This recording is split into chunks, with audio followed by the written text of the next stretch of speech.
I'm a magnet for positive experiences, and I attract goodness and joy into my life. Do you believe you can never stop?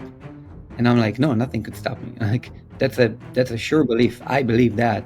I believe I'll never stop. And I think it's completely okay to find your meaning in your business and in endeavors as well. Once you believe that this is the way of you making impact in the world, fine. And I think one of the things that we fall short of usually as entrepreneurs and marketers is like the happiness and well-being aspect of things.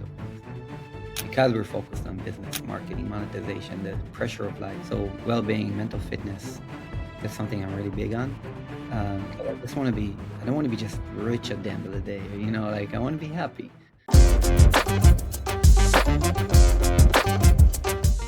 Hello and welcome to Marketing Speak. I'm your host, Stephan Spencer. It is my pleasure to have Sagi Schreiber with us, a seasoned entrepreneur, product strategist, and UI UX design expert. He's also the founder of Contrast UX, a UI UX design agency, and he's the co-founder of Gravity, a personal brand building agency for founders and business owners.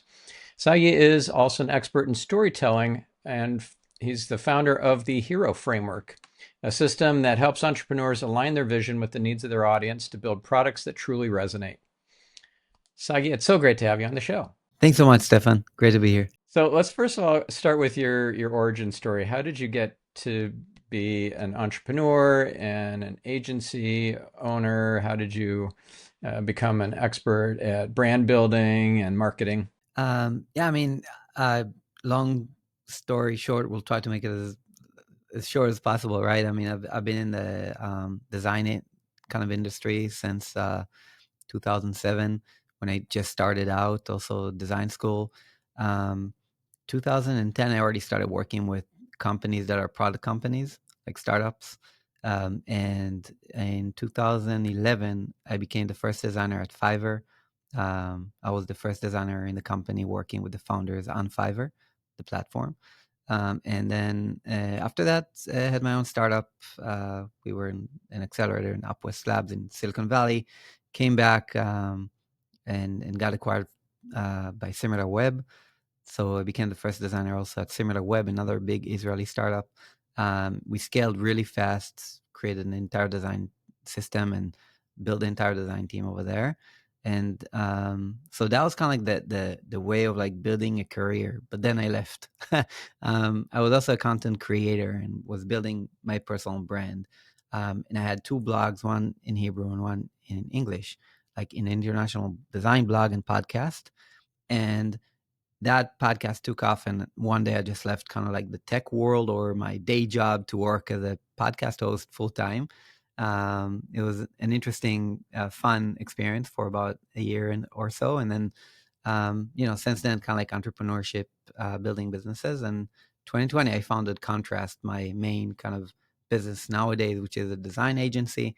I have a team of 15 people, and we're working internationally with different clients, and also kind of invested in other businesses and became co-founder of just recently of a very an amazing business for personal brands for business owners, which one of my best friends is actually running, and I've been actually a very happy customer for a while now. So when the opportunity came, I jumped on it, and that's pretty much it. Awesome. And you're also uh, building apps or at least working with a team on some apps. Like, tell me about affirmations.co. Yeah, I have an app in the App Store. I mean, it was kind of like a side project to me. I wanted something for me from an affirmation standpoint. I'm big on personal development and on mental fitness. I think one of the biggest things for us as entrepreneurs is like that we can do is like break limiting beliefs and blockages. I think limiting beliefs is one of the um, lowest hanging fruits that we can take care of in order to elevate ourselves. And blockages is something, let's say, more complex. It's like past traumas and stuff like that that really affected our subconscious mind that we have to work with therapists on. But you know, as entrepreneurs or marketers, whoever is listening to this, like we have ambitions, right? And we have where we want to go. So the places we want to go, like the far places, the mountains we want to conquer, those, I mean, we can build a vision and work, with like amazing work ethic to get there. We can have business coaches and masterminds and like different ways to get there, and read books and podcasts and learn and work more, and but eventually you can only fly so high without breaking the chains on those weights that are your past traumas and limiting beliefs. So I really believe in that. I'm really big on that as well. So um, therapists, I always work with a therapist, like consciousness therapists of different sorts, and then on the side of the limiting beliefs, that's so easy with affirmations. So I created an app for affirmations. It's called Affirmations and Co. It's on the App Store. It's free. And basically, what you can do is just kind of download the app, set up widgets on your phone, push notifications, and it reminds you of your affirmations. You can get inspired by others' affirmations. It's just something so simple. Right? You can invite your friends, and have them also kind of create affirmations and pick up on each other's affirmations. You click a simple plus, and now it becomes your affirmation as well. So it's kind of an easy way to get more ideas for affirmations as well. What are some of your affirmations? Well, I have different ones. I actually in the app you can manage lists. So I have a list. Even I also manage my vision items in the app. So you have like lists of affirmations, and you have I can open the app and kind of read a few for you. But Yeah, that'd be great. so regarding the lists, I manage a few lists here because I manage lists of like, let's say, of like business, of waking up, of before sleep. I have what's called affirmations, which are kind of the way of asking questions instead of saying affirmations, which are kind of statements, and you ask questions. I have gratitude lists. I have vision lists for my yearly vision. Um, and yeah, I'll just and I have also some deep limiting beliefs um, lists as well, which is also something that when I notice a deep limiting belief that I have, I can create an affirmations that contradicts it and put it in the app, and now it becomes something that I see on a regular basis. And I have some for prayers as well. So yeah, let's see a few. Why not? Maybe start with the limiting beliefs. What are some limiting beliefs in your... The deep limiting beliefs. Um, sure. I mean, here's one. I'm a magnet for positive experiences, and I attract goodness and joy into my life. Okay, so that's the positive, but what was the limiting belief that caused you to create that affirmation? This is not as much a deep limiting belief that I'm not a magnet for positive experiences, but it comes from two things. Um, I you know I live in Israel, so we're here experiencing war, and war is hard and creates a very negative experience. We're surrounded by chaos. We're surrounded by the news, like is super negative.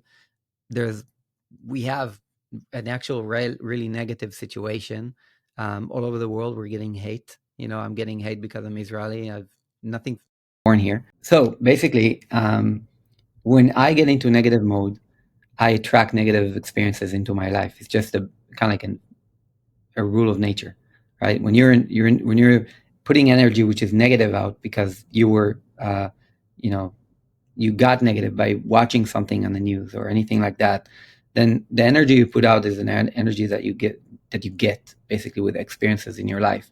It's why when you have a bad day, it becomes a bad day because one negative experience leads you to bad negative energy that attracts more negative. Um, Basically, it's kind of like your frequency, right? And so once you set the frequency, kind of like a radio station, something, an event that you couldn't control, sets it to a negative energy, that's within your control to change it back to a positive one, then you will not have a bad day. But then once you do set it to a negative energy, you'll find that a bad day happens, one experience after another experience, and it happens in a chain of sequence of events. So that's one. I can tell you another one. Um, so I am a creator, not a competitor. Abundance is the only truth and reality. That comes from work that I've done on myself. I can read it now, and I'm saying I'm so much better than I was. Like I think this I wrote like about I think a year and a half ago, 2 years ago, and it's such a thing. I mean, I felt like I'm competing in the market, a lot. I was like, more on a competitive side. And I'm like, no, I'm a creator. Like once you're in competition mode, it's not healthy. You should be a creator. You should be in creation mode. Yeah, because life isn't a zero-sum game. Some people will imagine that to be, and then they create that reality for themselves. But in actuality, it's not competition, it's co-opetition. You can create amazing things by working together with seeming competitors. And the 1 + 1 = 3 or 4 scenario can oftentimes come about. Yes, definitely.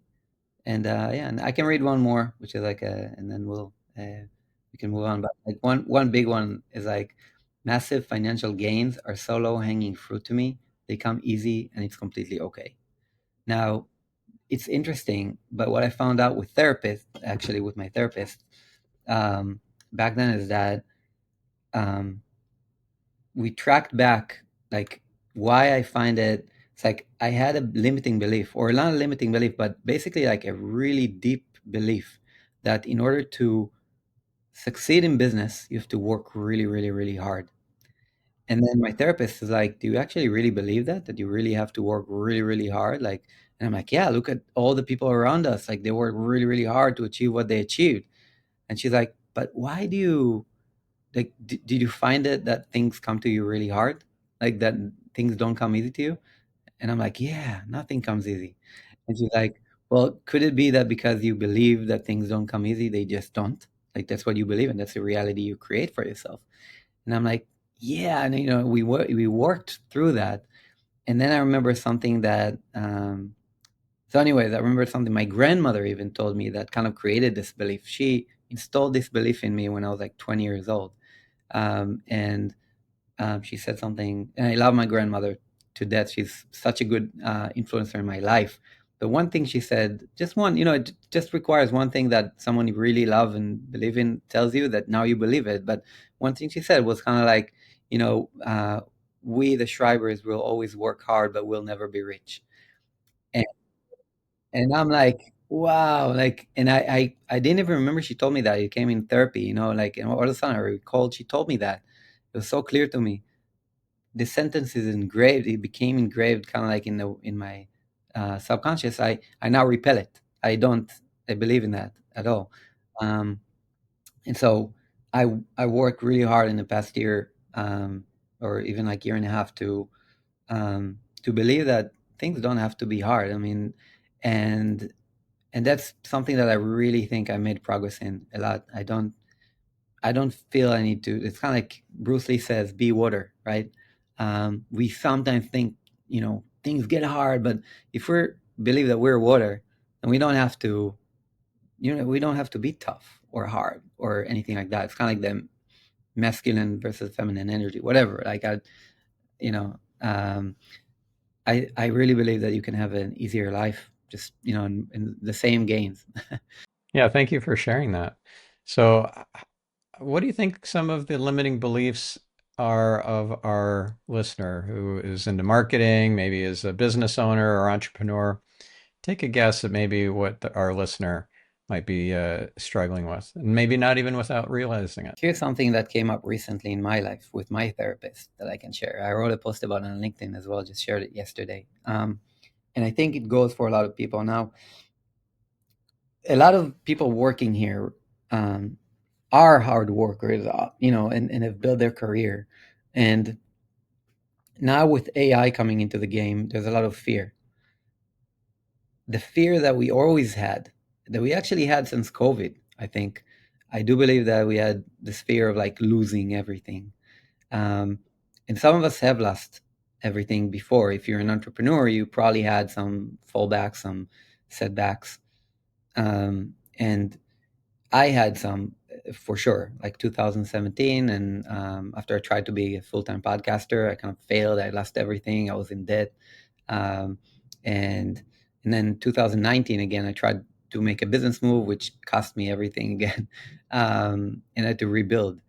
And I'm since then in a really, I never had that fear until 2017, and then I felt I got over it, and then 2019 came, and I remember that it took me years to not get a stomach ache when the bank calls, like years. Like 2022, I still got actual stomach aches when I saw a phone call from the bank. It could be about anything, any small minor issue, but um, and so that creates like a kind of like a trauma that you have to heal. And I think with AI coming into the game and threatening all of our livelihoods nowadays, I think most people are fearing that they will lose it all. And it's kind of like a FOMO on one end, and we see like death of marketing, like well, like marketing is dead, whatever your profession is, blank, fill in the blank, your profession is now dead. AI will take over and you know what, whatever might happen. So the thing that my therapist said to me, she's like, "What do you actually fear?" And I told her, I'm actually fear losing it all, and she said, okay, but have you lost it all before? And I said, yeah. And so she said, what have you lost? List me like, like how much were you in debt and what happened? And I told her what happened. And she said, people lost way more than that in their lives. Like, come on, Sagi. Like, but you know what? Let's for a second look at what you lost and you feel that you lost. Like, did you manage to get out of that, uh, tough spot? And I'm like, yeah. Did you manage to rebuild and even become better? I'm like, yeah. And like, okay. And she said, repeat after me. It was something along the lines of, I'm afraid of losing it all because I'm afraid I will be a. And then once she said that, she said, fill in the blank. I said, at the end of that, I said, failure. So I'm afraid of being a failure. I'm afraid of being a failure to my wife, to my children, to my community, to myself. I'm just afraid of being a failure. And she said, Segi, you can't be a failure. I'll explain you why. Every time you fell into that tough spot, you managed to climb out because you never stopped. It's not because you didn't fall or anything like. You never quit.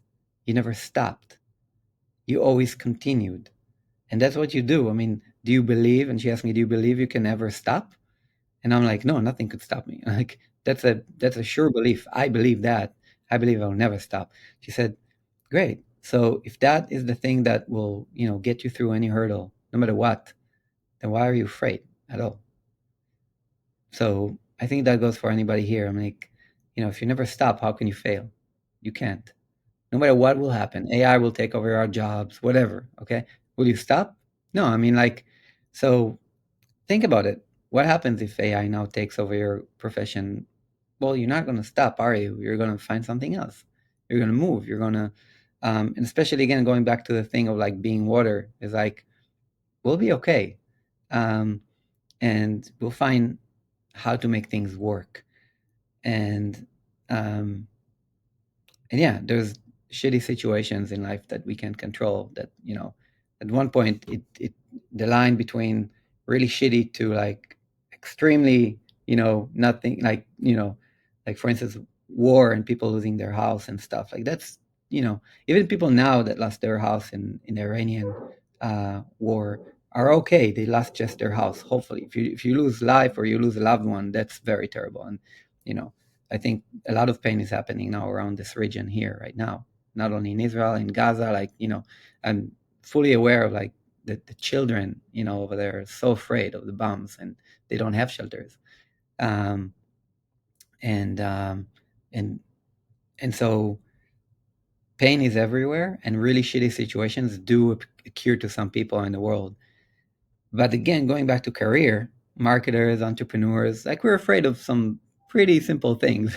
Once we put things into perspective, we're like, we're never going to stop. So we never could be a failure. You're not going to be a failure unless you stop, if you quit. And then again, if you really quit for something, what do you do instead? You probably do something instead. You won't just stop your life. As humans, we want to be productive. So that's our kind of like, that's what I think, um, that's our vision to always have productivity. Yeah. Well, I think even deeper than that, it's to find meaning and to live that meaning. So if your meaning is defined by your career or your business, that's quite unfortunate because that's just something you do. Whereas your life is about your beingness and about your your life path, your journey, your soul exploration, maybe healing wounds or personality defects or what have you, and the money will come, it'll go, but it's not who you are. It's not why you're here. I mean, definitely. I mean, and we have different kind of visions for ourselves, like everybody. I mean, I think it's completely okay to find your meaning in your business and endeavors as well. Once you believe that this is the way of you making impact in the world, fine. And again, I don't want to take take away from that, or but I think going back to everything is it's productivity. It's like um, we want to feel productive. We want to feel that we made progress. Nobody wants to kind of look back and say, "Oh, I'm in the same spot." Like everybody wants to say, "I want to feel I progressed somewhere in my life in some aspects, whatever." And I think one of the things that we fall short of usually as entrepreneurs and marketers is like the happiness and well-being aspect of things, because we're focused on business, marketing, monetization, the pressure of life. So well-being, mental fitness, that's something I'm really big on. Because I don't want to be just rich at the end of the day. Like I want to be happy. Um, I want my children to be happy. Yeah. So Yeah, it's amazing. And so how do you bring this purpose, this meaning, and this mission to your agency? Because when you're working on somebody else's project, somebody else's mission, you kind of set yourself and your own mission aside to work on theirs, right? And build up their website or whatever, right? Build an app for them or whatever their project is. yeah, we for sure. I mean, I think it goes for everybody. I mean, probably a lot of the audiences like are serving other people, are in the service based businesses. And even if you're not, even if you're like in a software business or whatever, then you still are serving users, right? So you have work and you have commitments and you have like deadlines and you have like collaboration that must happen with other people.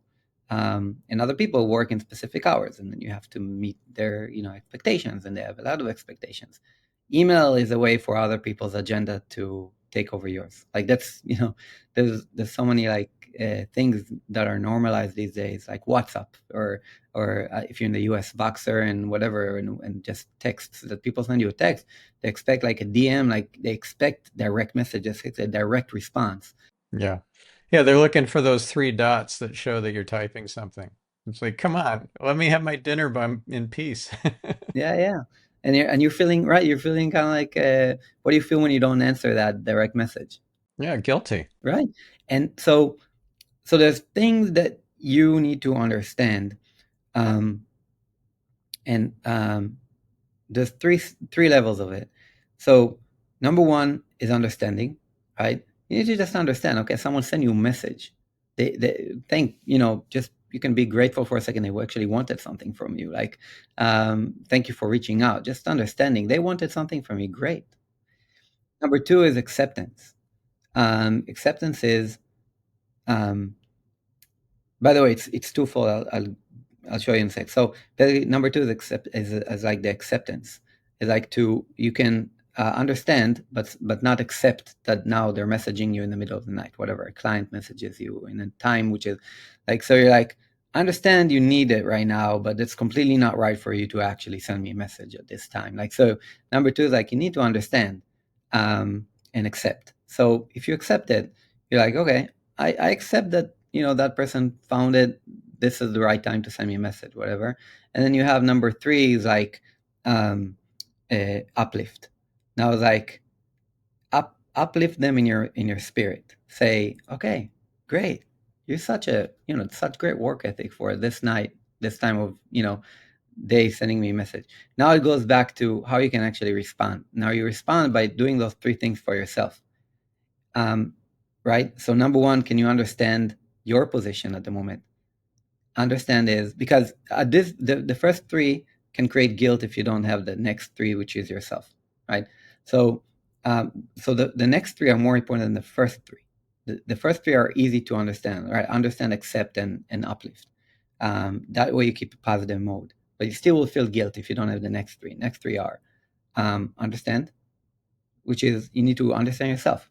Like, right. And like, I understand that I'm also right now eating dinner, except I accept that this is that is like me putting myself first, right?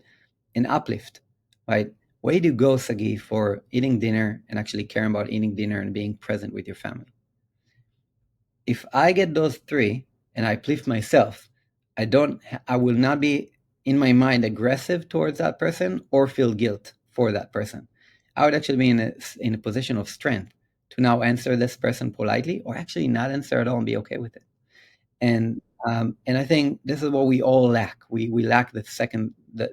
We can probably understand the first three about the other person. Doing those three for us is the harder part, and that's what I think it's what we need to practice more. I also need to practice it more, right?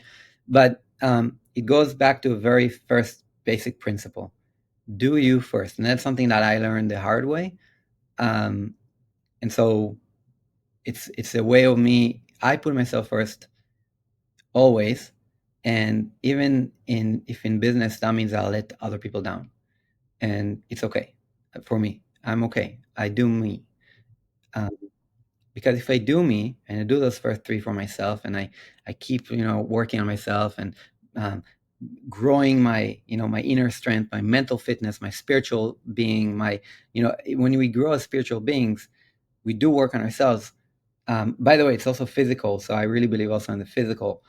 Then we can be in a position of strength, which is not strength as like muscular strength. It's just we're aligned, we're calm about things, and we don't have guilt or we don't have these kind of like bad feelings, and we can address any issue in a more in more clarity and with precision, and show up in a better way for others. So, for instance, how does it translate into my life? For instance, as of 2021, I don't work from 9 a.m. to 12 noon. Like I usually just I don't like take meetings. It doesn't mean I'm not in the office. Actually, most times I'm not. I'm working out in the morning. Usually I get to the office or start kind of working around 11. I do answer messages on my Slack and whatnot, like about like usually it's administrative stuff that they reach out in the mornings for. I delegate some stuff if I need to or pass things along in my company, but I don't take meetings. Everybody knows, don't book with Sagi before 12. If you want to book at 11 a.m., you need to have his approval. It's kind of a thing. If I have a workshop, fine, I'll let it go. I'm not so stiff about it. But I'm like, it's my 9 to 12 club. That's how I call it. And it's time for me first, before this whole day starts. Now, if people wake up early, that's also great. I'm just like, I have small children. So it started when I had my 5-year-old was very much a baby, and I didn't sleep well at night. So I needed sleep. I needed to prioritize sleep in my life. Then in the morning, you get the kids ready for schools and stuff. So for me, like only at 9 a.m. was like clear out of all the kids. Kids are in schools, and I can start taking care of myself. And so that's my morning routine kind of thing. Um, and doesn't mean I work more. I actually worked less. But when you work out and you come to clear to the office, then you're ready to roll. You can work like your day until like some days until 6 p.m., some days until like 4 p.m. for me, and that's how I grew my business. Number one to seven figures, and number two, after that, growing that seven figures, um, and and it worked for me so far. And I can say it's like been about 5 years almost, and it's still working. Um, Sometimes it feels a stretch, but again, I prioritize myself and I do those three things for myself, and now I'm way better off. And um, and always, I guess it always goes for the macro and the micro, macro and micro, because micro is like even when my wife is maybe sometimes like calling the regular, I guess, phone calls that a lot of people have when they're at work, and the partner is at home. The partner calls up and like, hey, where are you at? When are you coming home?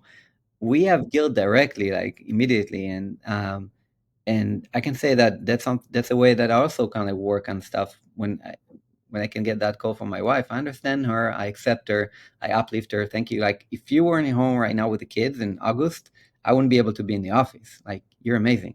And then doing the three for myself. Like, I also accept that, I understand my situation. I have work to do. I accept that I have this work and it's very important for the house. That's what brings food to the table. And I'm also building something, and it's completely okay for me to feel even not bad about working, but to feel like play, that work is play. And number three is like, that's not such amazing that you have these businesses and that you're like, responsible for your work and for your clients' work.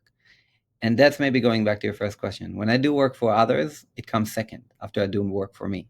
And that's how I try to think about things. It's the profit first mentality for paying yourself first. It's the doing business with other people. You make sure you're good first in the deal. Um, you don't do deals that are not good for you.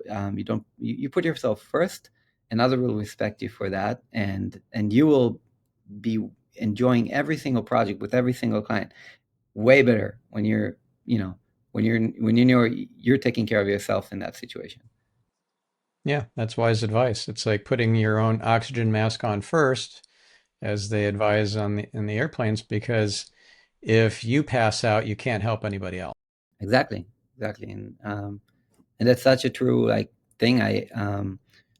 The thing that kind of twisted, like, or kind of shifted my mind to start my 9 to 12 is actually a period where I had a terrible situation with, like, it was at business. Like, it was very hard, tough time at business.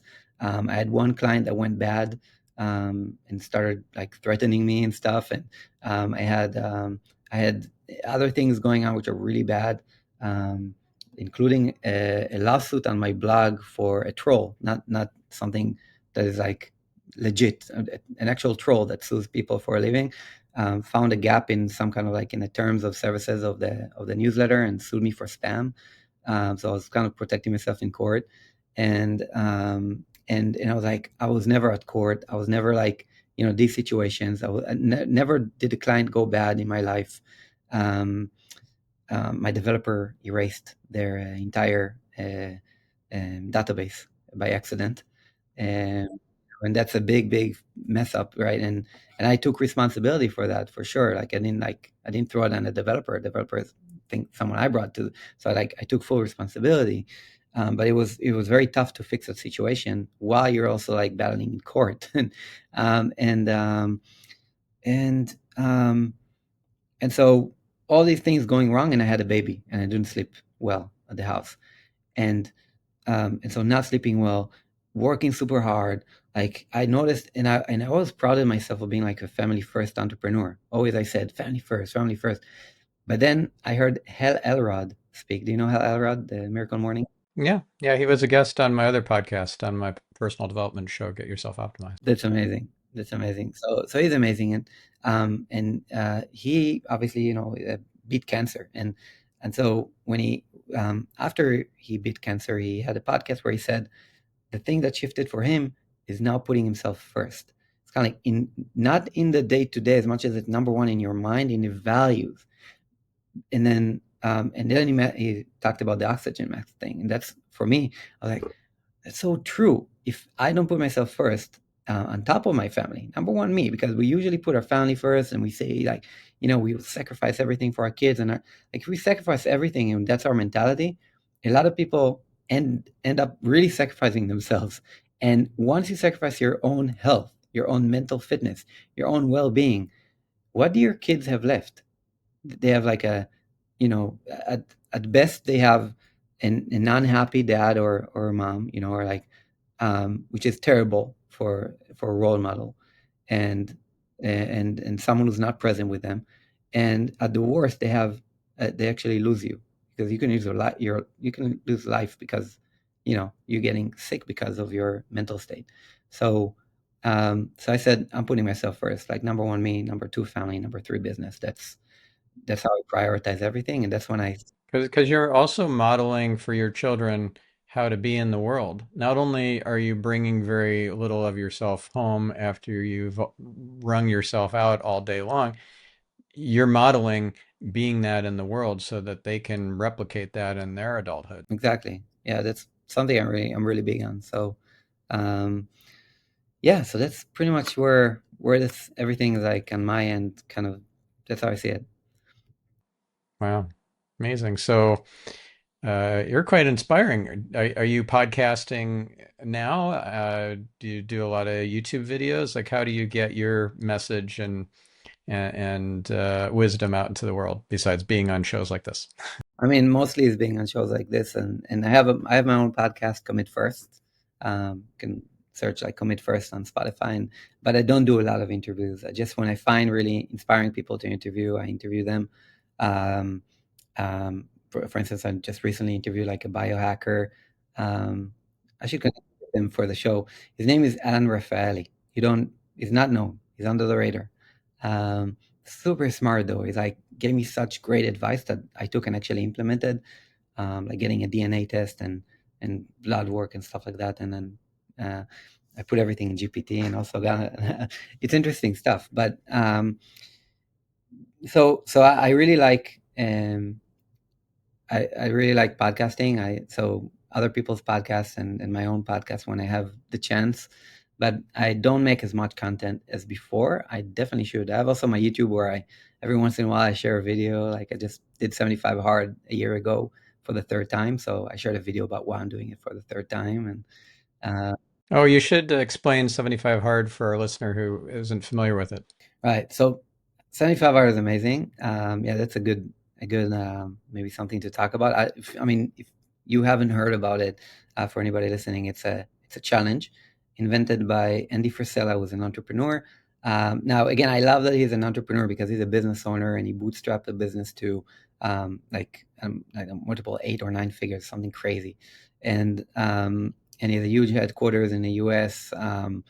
And anyways, he had a very popular podcast, and for himself, he invented this thing where he can keep track of like of his mental fitness. He calls it mental toughness. I don't like to say mental toughness. I just don't like the word tough as much anymore. Um, because again, when you say tough, things get hard or it's masculine. I'm like, Right, right. Yeah, you attract that into your reality. Another way to frame it is resilience. But even that can attract more difficulty into your life because what are you being resilient against? I like anti-fragile because that feels more uplifting and more positive and more like I'm growing and um, becoming a superhuman rather than just withstanding some challenge. yeah, I love it too. And that's why, yeah, I try to kind of like adopt those things. Like, so I say mental fitness for me because it's fitness. You can always practice. You can always go to the gym, work in your mental and spiritual gym. Um, and um, and so, anyways, the challenge is a very simple challenge. You do a set of 5 things every single day for consecutive 75 days. With the things that you do is number one, 2 workouts a day. Each one has to be 45 minutes. They cannot be consecutive, meaning you have to separate at least like 3 hours or something in between, and in between them, and one has to be outside no matter the weather. Now, I mean, here in Israel, it's not such a big deal. Sometimes it's very, very hot, but sometimes you might be living in a very snowy place. So yeah, snowstorms and everything. Like don't risk your lives, but he says like you have to do the things that other people don't, that separate you from the bunch, from the crowd. So 2 45-minute workouts. It can be yoga as well or walking. It doesn't have to be like gym or running or stuff like that, but 2 45-minute workouts a day. Number two is read 10 pages of a book a day. You have to read 10 pages of a personal development, something that will teach you something new. And then you have to, number three, drink a gallon of water, which sounds easy for some people. For me, that was the hardest thing because basically not because of the drinking, but because of you pee everywhere. You have to pee, I think, like everywhere.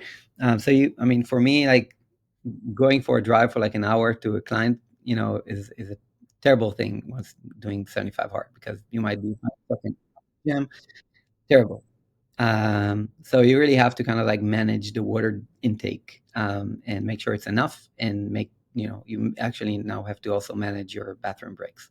Um, and so that's the water.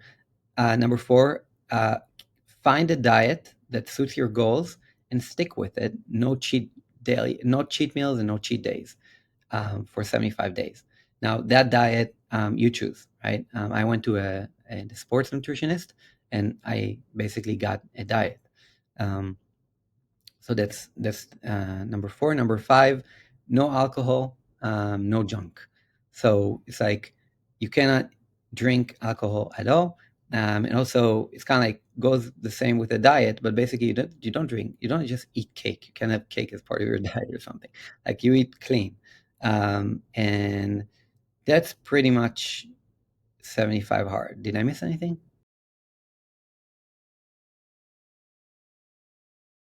So yeah, I mean, so 75 hard.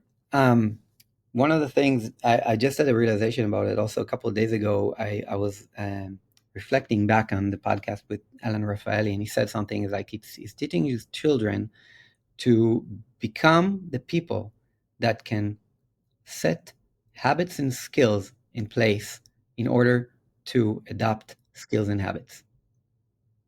So it's interesting, right? We want to become those people that can create habits and skills that create skills and habits. Because if we do, then we can do everything, right? Because if we can have, if we can build the skills and habits that we need for anything that we need, any situation we encounter in life or anything we want to grow into, then we're unbreakable. We're unbeatable, right? We'll always grow. So, and how do you create skills and habits? And I think it comes down to, number one, you need the self-confidence that you can actually create skills and habits. And how do you get confidence in general? Regardless, putting skills and habits aside, what's confidence? Confidence a lot of the time comes from something we actually have done and know that we can do for ourselves. We believe it, right? It a lot of the times comes from, for instance, before you rode a bike, you believed you could ride a bike because you saw other people doing it. So meaning someone has done it before us, now we can believe that we can do it as well. All right, the 4-minute mile. 4-minute mile, exactly. So when you see someone raising like an 8-figure company, you might believe that you can do it as well. It's just really freaking hard. It would be way easier now for me, for instance, to create a 7-figure agency because I've already done it. So at the beginning, it was so hard. It was like a vision item of mine. I knew other people could do it. But the confidence, the real confidence comes after you've already done something. And now you say, oh, I can do it again. I can ride a bicycle now again. Give me a bicycle any day, I'll ride it. So that's confidence. Now, 75 hard, the program makes you do specific things, 5 things every single day for 75 days straight.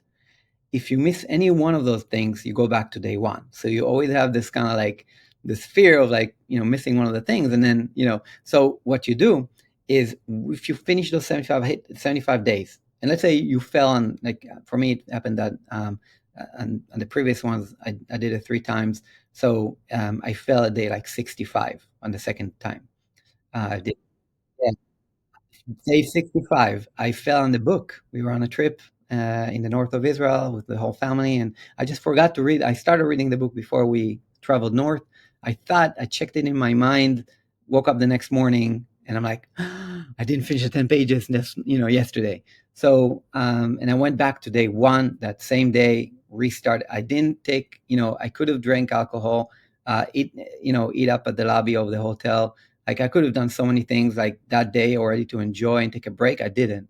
I went back to day one. So the mental toughness or mental fitness that you develop from this thing is basically making you anti-fragile. You become also the one person that believes after 75 days that you've done it, that you could, like, if I did this, if I drank 1 gallon of water, I had 2 exercises a day, like every single day for 75 days.